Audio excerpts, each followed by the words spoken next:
Sorularınız uyalmaya sorarız. Soral bereyine de bir toğlu, manalı sorular verip, o vakti yüksek plan istemeyli, Allah yiyorsa. Yani soral. Eğer şu bizde yurtta da başka yerlerde şu tavuk köp saklanar. Şu satılan tavuklar zakatı bular mı, bulamsa ne indakta böyle çıkar. Bizim yurtta şu firmalarda tavuk köp saklayır. Yani köp oluptur şu ayaklarda yemek.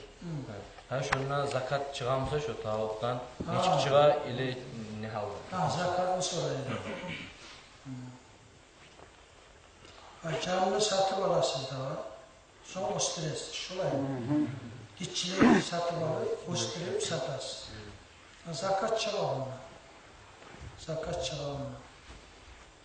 Yani zakat çıkmak için şu var bir yıl şu kasmını bir yıl yürütme yeter.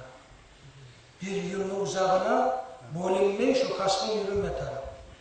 Arada bölünüp mesela cansaldan yerlerin bir cuma, iki cuma ara bölüne kalanırsa şu zaman zakat borçlu.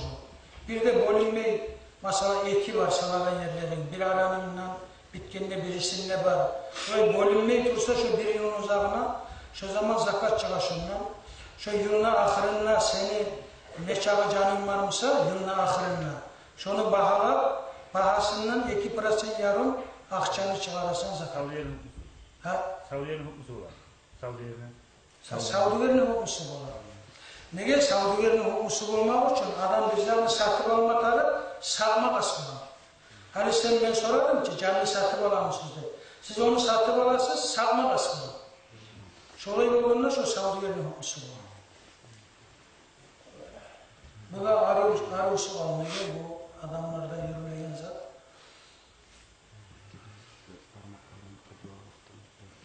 Şu namazda sucdağa düşkünlüğü barmaklar var Peygamber'in hadisi.